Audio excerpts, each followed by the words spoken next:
Kita sudah biasa melakukan perbuatan yang rutin sehari-hari. Oh, segala dilakukan. Sholat sudah, ya tahajud sudah, duha sudah, sholat tobat, wiridan juga segala macam. Coba mulai sekarang tanya. Apakah rutinitas yang saya lakukan itu menimbulkan dampak pada diri saya? Kalau tidak, yuk hijrah. Cari kepuasan. Agar rutinitas dirubah menjadi kepuasan. Nih buat para sahabat yang selalu diam, cicing, mengalami inersia fisik, mengalami inersia mental. Secara fisik malas, itu inersia fisik. Secara mental malas. Sok rasakan apa akibatnya? Awak carangke, hidup bosan. Duduk itu istirahat menjadi indah kalau sudah beraktivitas. Ada cicing wae mah bosen. Betul nggak? Sok atuh hijrah. Hijrah. Ubah kelelahan kita yang pasif ini menjadi kesehatan yang aktif. Karena aktif itu sehat. Saya mau aktif dan saya tidak punya pekerjaan. Ya Allah, masih begitu hidup. Apa betul di rumah tidak ada yang bisa dikerjakan? Saya nanya jujur, apa betul di rumah tidak ada yang bisa dikerjakan? Bohong. Bohong. 8 kaca. Betul nggak? Sikat WC. Nah itu ya, tanaman yang kuning-kuning, pepitan. Ada rumput-rumputnya, rabutan. Rawat, tanam di rumah kita. Masa nggak ada yang bisa kita kerjakan? Saya tidak percaya kalau di rumah tidak ada yang bisa kita kerjakan. Saya tidak pernah diam kok di rumah. Ya. Sambil berjemur pun saya tidak pernah diam. Berjemur cicing, nggak ada seninya. Sambil berjemur itu lah, apa aja tanaman, apa ya, dikasih pupuk, apa saja. Yang tidak indah bawa cutter kemudian dipotong-potong yang kuning-kuningnya. Bisa. Jemurnya dapat, kemudian tanaman juga bahagia.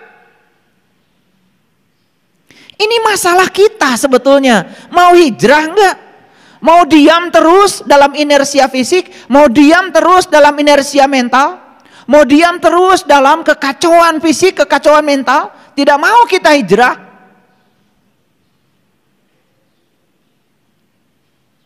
Itu.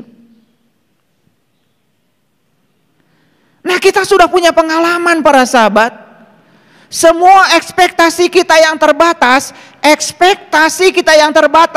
mengakibatkan kita terbatas dalam hidup. Betul nggak? Ayo lihat saya.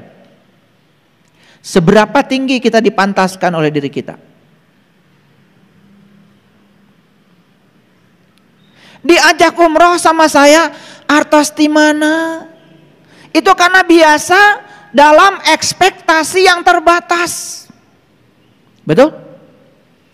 Diajak bisnis, modal di mana? Terbiasa dalam ekspektasi yang terbatas, hasilnya ya terbatas. Apa nggak bosan tinggal di terbatas terus? Pengen beli sesuatu, duit nggak punya. Hanya mengeluhkan saja ketidakpunyaan, tetapi diam dalam ekspektasi yang terbatas. Yuk saya ajak. Dalam diri kita itu ada potensi yang diberikan Allah yang tanpa batas. Itu keren. Hijrah. Tergantung kalian memantaskan diri kalian sendiri. Tergantung kita memantaskan diri kita apa tidak. Kalau kita sering mengatakan saya tidak layak untuk itu, ya Anda akan layak untuk ini. Alhamdulillah abdi mah naik angkot ke tos binga. Ya kalau hari naik angkot, ya berbahagialah nggak apa-apa. Tetapi jangan ada di zona nyaman. Masa tidak mau kok terpikir untuk naik kendaraan sendiri biar punya kebebasan? Nah kalau kita memantaskan diri kita dalam ekspektasi yang terbatas, semuanya terbatas. Dalam diri kita ada potensi yang Allah berikan yang tanpa batas. Masa itu tidak mau kita gali? Karena perubahan nasib itu semua dari perubahan pola pikir. Di sini para sahabat, di sini semuanya. Kita sudah punya pengalaman, bekerja keras itu hasilnya pas. Betul? Betul nggak? Betul apa tidak? Bekerja keras itu hasilnya pas.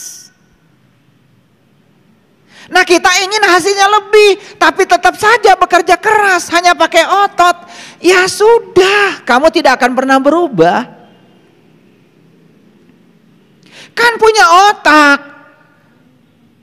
Coba berubah dari bekerja keras yang pakai otot, hijrah dulu. Jadi bekerja cerdas, pakai otak. Oh, ternyata begitu pakai otak, hasilnya pun masih pas ditambah pas. Ya pas juga. Oh, ada yang salah pada diri saya. Ternyata saya harus ubah. Saya harus bekerja ikhlas. Begitu bekerja ikhlas, hasilnya tanpa batas. Nah, gimana bekerja ikhlas? Ini saya punya pengalaman. Saya itu kalau mengerjakan sesuatu tidak pernah memikirkan berapa besar uang yang saya dapat. Karena uang itu hanya hadiah dari semesta untuk memenuhi kebutuhan kita saat ini saja. Saya kalau mengerjakan sesuatu ya saya kerjakan saja. Lillah, billah, bismillah, alhamdulillah, itu modalnya. Saya jadi dosen tidak pernah memikirkan berapa gaji saya. Karena tidak dipikirkan juga tiap tanggal 1 kan datang. Jadi buat apa dipikirkan? Gak dipikirkan juga datang. Maka saya fokus saja ketika saya ngajar. Saya katakan saya jadi dosen karena saya sedang dipakai Allah untuk menyampaikan cinta kasih Allah. Membantu mahasiswa yang perlu pemahaman tentang hukum-hukum Allah. Gitu aja. Makanya saya ngajar all out. Gak setengah-setengah ngajar. Siapkan metodenya apa, siapkan apa itu medianya apa, supaya mahasiswa mengerti dan puas selesai mengajar. Dan mereka ngasih respon yang positif. Nah, respon positif itu kepuasan jauh melampaui duit yang saya terima dari negara setiap tanggal 1. Bukan pengen dipuji. Kalau saya baca di evaluasi PBM, misalkan mahasiswa bilang, ya saya sangat senang belajar dengan Bapak karena Bapak sangat menginspirasi. Saya tidak akan lupa kata-kata Bapak. Itu kan menimbulkan kebahagiaan yang luar biasa. Coba kalau saya tidak suka kuliah dengan Bapak, membosankan. Sebesar apapun gaji yang kita terima, tidak akan pernah memberikan rasa puas di sini. Lalu jadi dosen cuma menjalankan rutinitas. Buat apa? Kan kita harus hijrah. Hijrah. Makanya sebelum hijrah bekal utamanya apa? Iman. Keren banget. Orang yang mengaku beriman tetapi bukan iman beneran, saya pastikan gak akan bisa hijrah. Karena bekal hijrah itu adalah iman. Yuk lihat saya semua. Iman cukup? Gak cukup. Harus ada hijrah. Jadi kita sudah punya pola. Kalau begini metode saya hasilnya segini. Kalau saya ingin memperoleh hasil yang lebih, berarti kan harus diubah polanya, betul? Nih, pernah gak berpikir gimana caranya hasilnya banyak tetapi usahanya sedikit saja? Pernah gak mikir gitu? Pernah gak? Kalau saya selalu mikir, saya makin tua, usia saya makin tua, tidak bisa dilawan tuh hukum alam, kan itu perubahan. Otomatis dong, apakah fisik saya makin lemah? Pasti. Sedangkan kebutuhan uang saya makin tua, makin besar. Berarti saya semakin tua, saya harus semakin tahu cara mencari uang. Sedikit saja langkahnya, tapi duitnya gede. Kumaha ta? Kan ada tantangan tuh dibuat oleh kita. Betul nggak? Gitu. Kalau saya cari uang pada saat muda sama dengan cari uang pada saat tua, sementara tubuh saya semakin lemah, sementara kebutuhan uang saya semakin besar, di masa tua pasti akan saya mengalami ketidakstabilan secara mental. Karena kita tidak merencanakannya. Jadi iman cukup? Enggak. Yang kedua, hijrah. Nih saya kasih tahu kalian, yang sudah dibuka mata kolbunya, yang sudah beriman, gak cukup. Fase berikutnya adalah hijrah. Apakah hijrah cukup? Ternyata hijrah saja belum cukup. Apalagi setelah kita beriman gak hijrah. Yang ketiga adalah wajahadu, bersungguh-sungguh. Jadi jihad itu artinya sungguh-sungguh. Awas, jihad bukan kerja keras. Jihad itu sungguh-sungguh. Sungguh-sungguh dalam hijrahnya. Nih, ingin berubah nasib tetapi kita tidak sungguh-sungguh hijrahnya, ya nggak berubah. Jangan jadi kolektor ilmu. Ilmu itu harus diterapkan, mulai. Learning to do sekarang, just do. Mulai. Jangan terlalu banyak berpikir. Nah, lihat saya semuanya. Allazina amanu, modal utama. Wahajaru, yuk transformasikan diri kita. Batin kita, pola pikir kita, perspektif kita, sudut pandang kita. Wajahadu, sungguh-sungguh kamu dalam transformasinya. Ini masalahnya. Kita ini, mohon maaf, terlalu banyak mengeluh. Dan saya pastikan keluhan itu pasti terhadap sesuatu yang kita tidak suka. Ulangi. Tidak ada yang mengeluh karena suaminya gajinya besar. Ada murid saya datang ke rumah. Ayah guru mau curhat. Kenapa? Ini saya bingung, suami saya gajinya besar sekali. Terus gimana? Saya juga bingung belanjanya karena duit saya banyak sekali. Saya belum pernah dapat keluhan begitu. Keluhan itu pasti menceritakan sesuatu yang kamu gak suka. Betul? Nah, jadi kalau kita hari ini masih mengeluh, itu tanda bahwa kamu masih punya kebencian.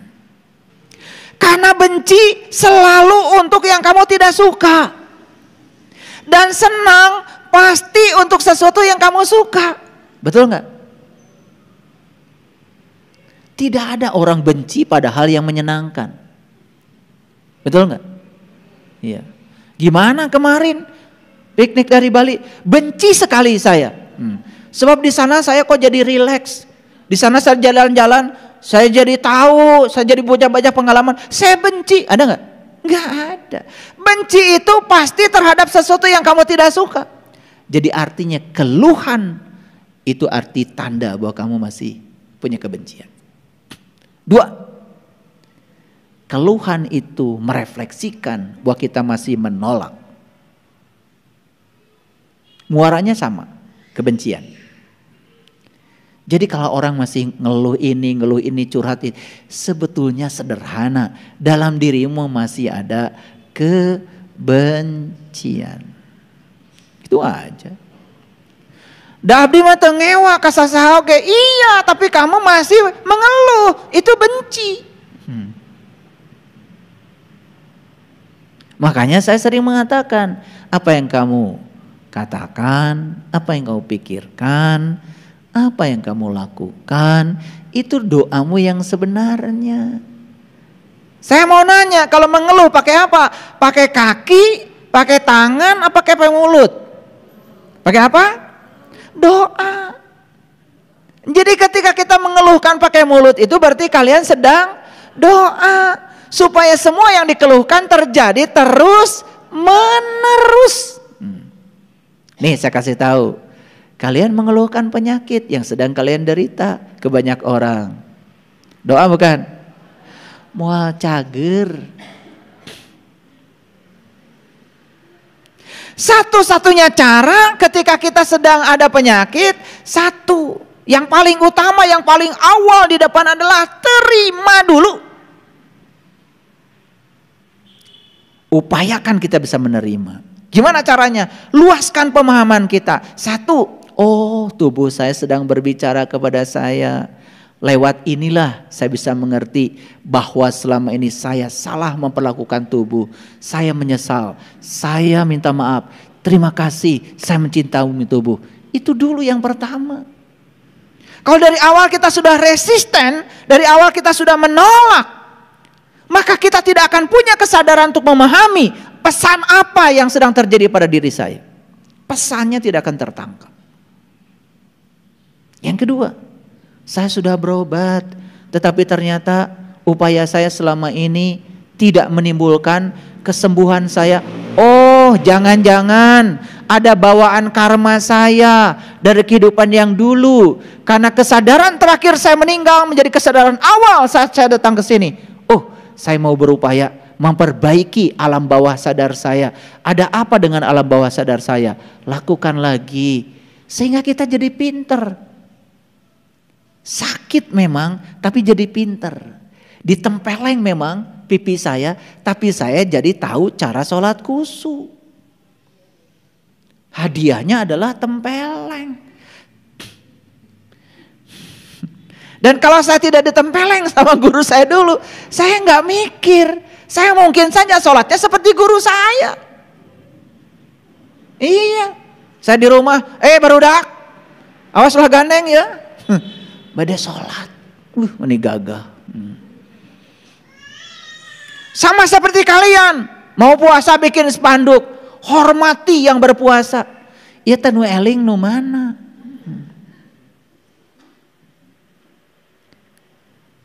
Harusnya kalian bikin spanduk, yang tidak berpuasa, gak usah takut. Saya sangat menghormati pilihan kalian. Gitu, keren kan? Nanti bulan Ramadan bikin spanduk gitu. Saya kasih nilai 10 itu.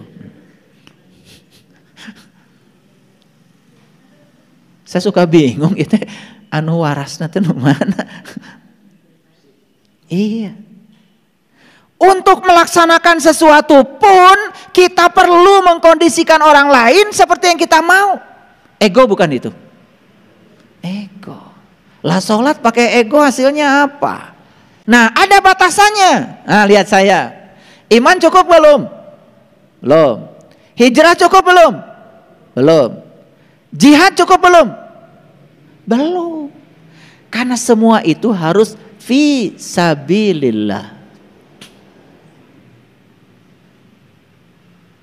Harus fi sabilillah, harus lillah, harus billah, harus bismillah, harus alhamdulillah. Fi sabilillah. Sabil itu jalan tol. Kalau torik jalan sempit. Makanya cari jalan sempit, cari jalan tol. Sabilillah. Cari jalan luas yang bisa meluaskan kita. Makanya apa? Miliki oleh kita yang bernama kebenaran. Kebenaran kuncinya pertama pengetahuan. Yang kedua cinta. Yang ketiga keadilan. Yang keempat pengabdian. Yang kelima kesabaran. Nah, sarananya apa? Sarananya apa? Sarananya kata Allah, bi amwalihim wa anfusihim. Ternyata sarananya cuma 2. 1 harta, 2 diri. 1 harta, 2 diri. Nih, lihat saya semuanya. Punya harta enggak sekarang? Punya diri? Nggak mungkin Allah nyuruh sesuatu sama kita yang kita nggak punya. Karena kita punya dua-duanya. Harta tidak selalu uang. Harta tidak selalu uang. Banyak harta pada diri kita. Ayo lihat harta kita pada diri kita. Banyak sekali. Nafas harta bukan? Bisa melihat harta bukan? Bisa mendengar harta bukan? Bisa jalan harta bukan? Bisa pegang harta bukan? Ya Allah. Jantung berdebar, harta bukan. Paru bisa menukar karbon oksigen dengan karbon dioksida. Harta bukan? Harta. Darah mengalir, harta bukan? Ya Allah. Harta kita banyak. Artinya apa? Yang bisa kita lakukan untuk 3 hal ini banyak. Untuk iman, untuk hijrah, untuk jihad, itu kita punya banyak. Nah, maka Allah kasih tahu, a'dhamu darajah. Aku akan angkat derajatmu. Wa ulaika humul faizun, dan pasti kamu akan memperoleh kemenangan. Dalam segala hal para sahabat, dalam segala hal. Awas ya. Siapa yang menang? Yang menang itu adalah mereka yang selalu mengalah. Yang suka mengallah, yang suka mengalah. Makanya mengalah tuh luar biasa bahasa itu. Mengalah. Ternyata kalau kita bacanya pelan-pelan kan jadi mengalah. Mengallah. Makanya kalau kita mengalah dalam konteks mengallah, disitulah faizun itu turun. Disitulah kemenangan akan datang. Gitu. Hari ini kita sudah memperoleh kesimpulan. Jadi hijrah yang harus kita lakukan sekarang adalah transformasi batin yang menyebabkan pola pikir kita, perspektif kita terhadap kehidupan menjadi positif. Tidak ada benar salah, tidak ada baik buruk. Semua yang terjadi, terjadilah. Perubahan ada 2. Satu perubahan yang bersifat alami, itu tidak akan bisa ditolak. Yang kedua perubahan yang bisa kita lakukan prosesnya oleh kita sendiri. Perubahan yang bersifat alami biarkan saja. Karena saat kita membiarkannya, tidak menolaknya, tidak menghujatnya, tidak menghukumnya, tidak mengomentarinya, berarti kita tahu bahwa sebetulnya membiarkan berarti sadar. Di balik semua peristiwa ada sang kehadiran, ada sang keberadaan yang maha pengasih, yang maha penyayang. Tidak ada satupun di semesta ini yang bukan karena cinta kasihnya.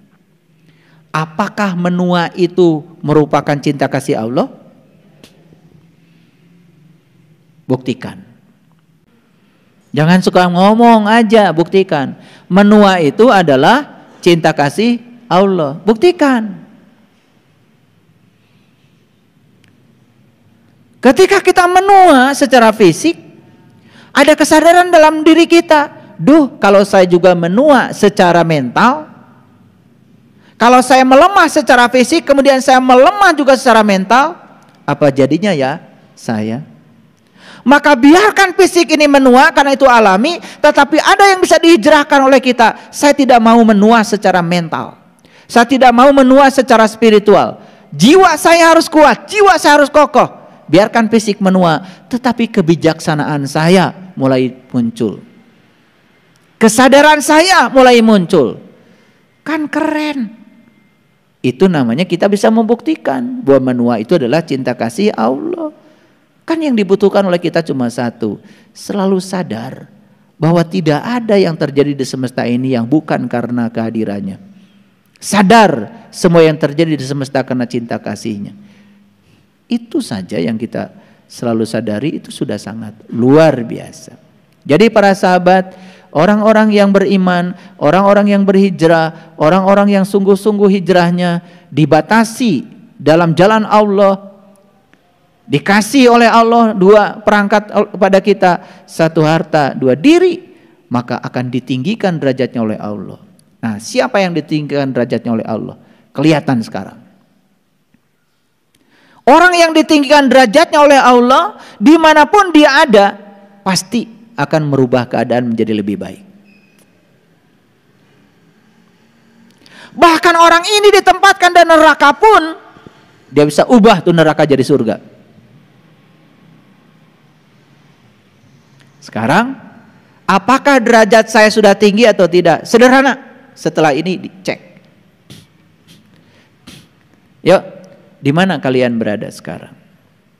Di mana kalian tinggal? Yang paling sederhana, kalian tinggal di rumah bersama keluarga.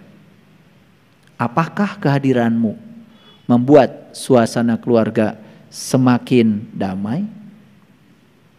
Apakah kehadiranmu di rumah disyukuri? Atau kehadiranmu di rumah malah disesali? Kepergianmu malah disyukuri? Berarti ada yang tidak beres. Jadi jangan nunggu hari kiamat, jangan nunggu akhirat untuk tahu apakah derajat saya tinggi atau derajat saya rendah. Ukurannya adalah di sini, saat ini, sekarang. Terima kasih.